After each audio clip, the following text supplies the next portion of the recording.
Hey, welcome to Momentarily Speaking with me, Isha Anavaz. On this channel, we're going to focus on self care, nutrition, and mindset growth. We will feel well, move well, and live well on this channel. Let's build a stronger, more intentional us, one moment at a time. Thank you for watching.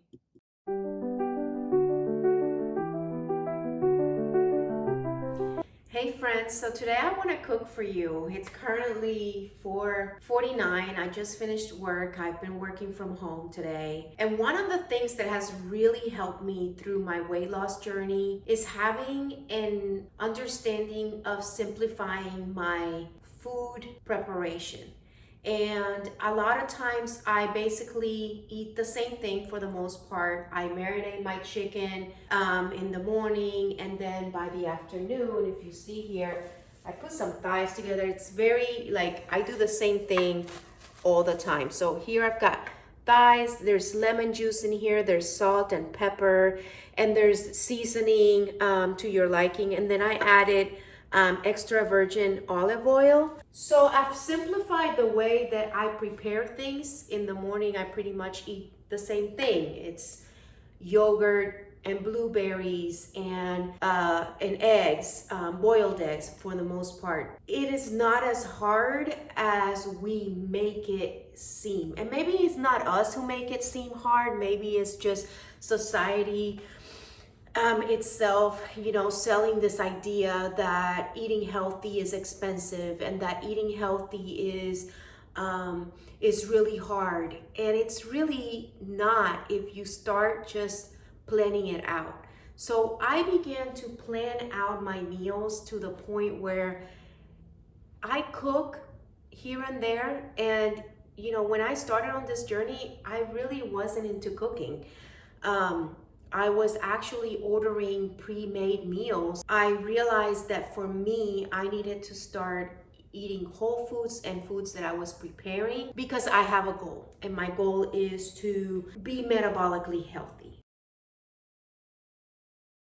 So a couple of weeks ago, I decided I was not going to take a statin. So I found out that I have, high LDL cholesterol. When I started looking into high LDL and I started looking at the side effects of the statins medication, because I'm currently on a GLP-1. And so I started looking deeper and I made a video on this. And so I found out about the triglyceride HDL ratio and how important that is in determining how I could choose whether to take a statin or not. Now, everyone is individual. Everyone has a different story. Your story may be different than mine. You may need a statin. That's not what this video is about. But I did make the decision to not take a statin 2 months ago. And I am also a health advocate. And I decided that in the beginning of March, because that decision I made it in January, that at the beginning of March, I was going to go ahead and do an overall testing. And so I paid $119 for this company that I found online, and they have a partnership with Quest Health. And basically, I was able to get tested for over 80 biomarkers. And through that testing, I was able to see my new numbers. And I'm really excited to share that with you because in January, when I made the decision of not taking statins and I made that video, I listed in that video, and I'll link it here, I made a decision that I was going to follow through certain things. So I made a decision that I was going to change my eating habits. Now, I am on a GLP-1, and I'll be honest with you, being on a GLP-1, and because it suppresses your appetite and it slows down your own way of digesting food, you can eat foods that are going to be, sugary, not as healthy and things like that, and you will lose weight. But for me, I found out that I have this elevated LP little a. Now, everyone has LP little a, but not everyone has an elevated form of LP little a. So LP little a is basically when your LDL particles have an added strand that produces a thicker plaque within your arteries. So after realizing that I had that, I started looking and researching, and what I kept finding out was that when you have LP little a, you basically can't really change that with a lifestyle change. And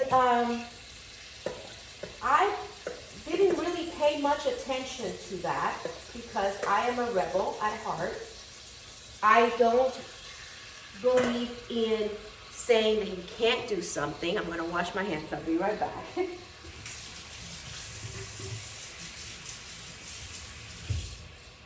And so I just kept on researching. And I kept hearing about the importance of how insulin reacts to your body and how that reaction, however that looks like scientifically, creates inflammation.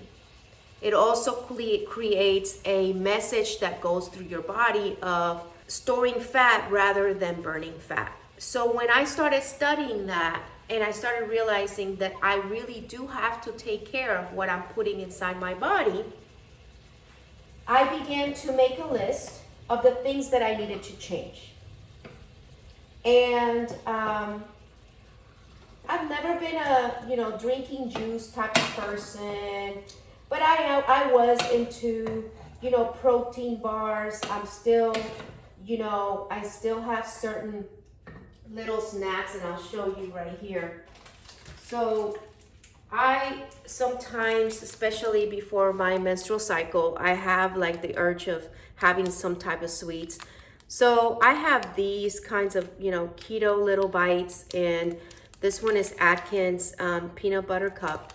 So I had to really take a look at, because I had a lot of like protein this and protein that. Now what I found out was that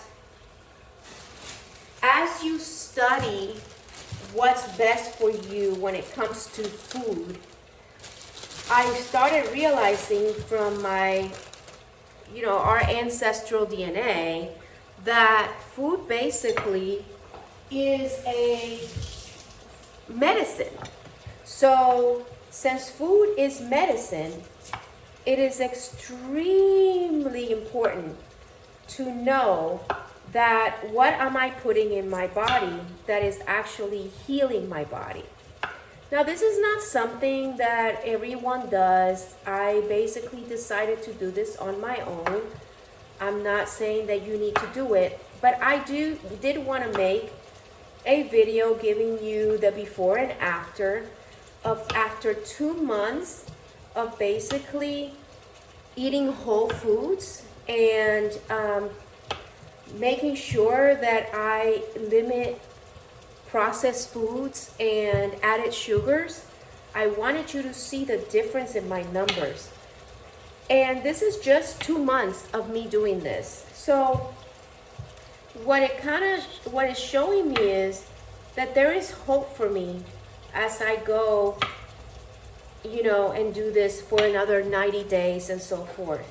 I have been tracking my glucose. I have been making sure that I stay on top of my food intake and make sure that I have my protein.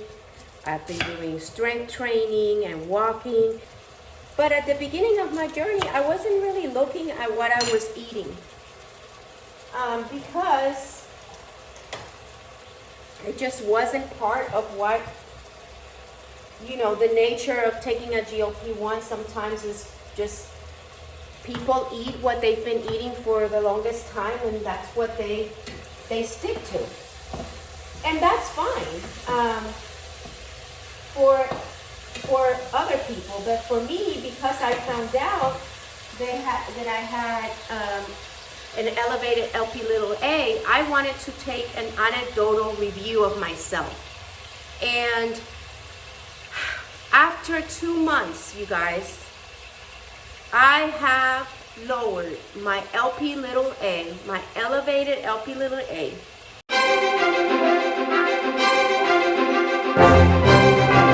contrary to the belief that you cannot lower your LP little a with lifestyle changes, which is what I've read in most, if not all, of the scientific reviews that I've looked at.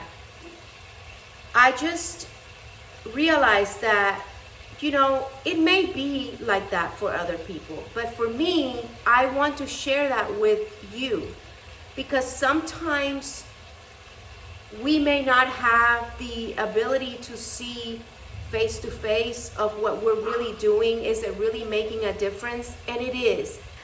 What it means is that our bodies respond to us doing what's best for us.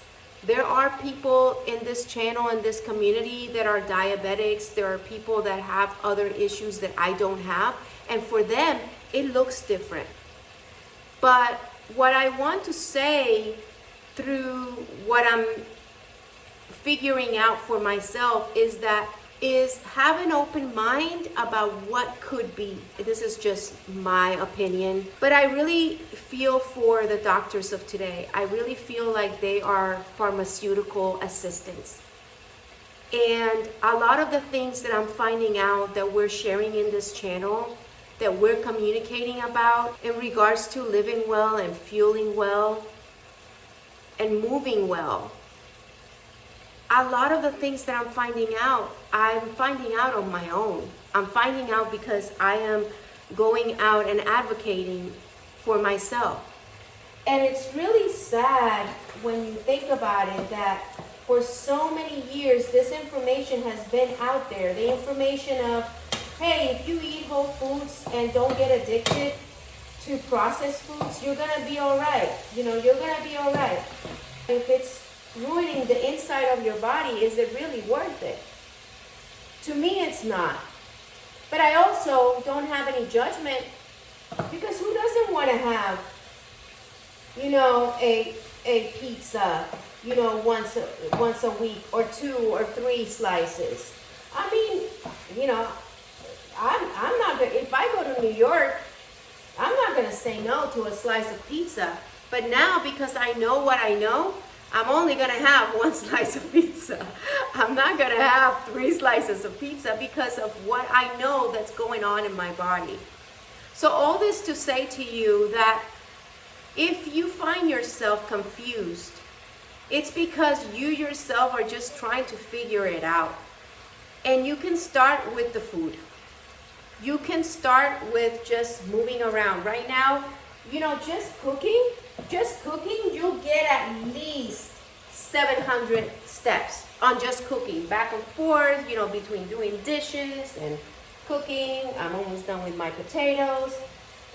So I now eat foods that may not be like, they're easy to make, but it takes just a little time. It's 5:11 right now. The chicken is almost done.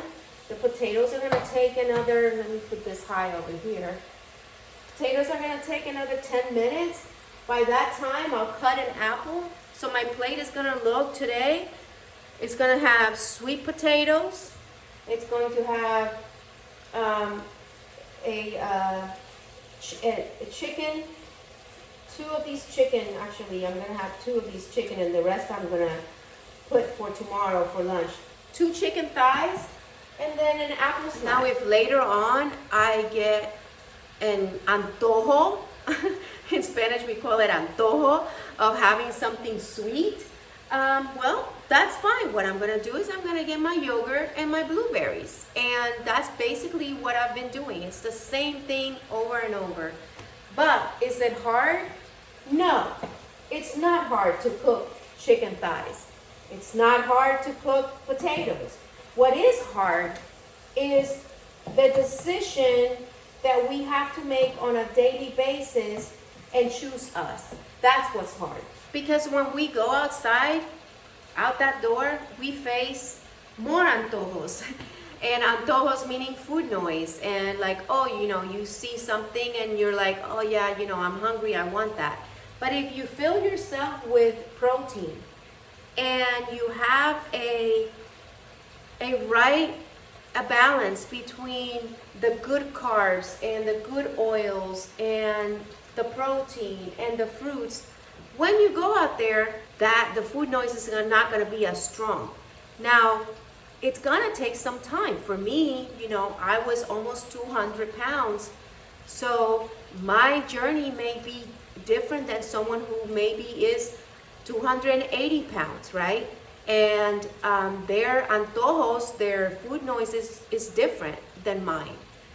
But at the end of the day, what's important is that you have grace. I am looking forward to giving you more status on how my LDL, you can see all the numbers lowered within 2 months. All my numbers have lowered. And my triglyceride HDL ratio, put it in here. But that's pretty cool.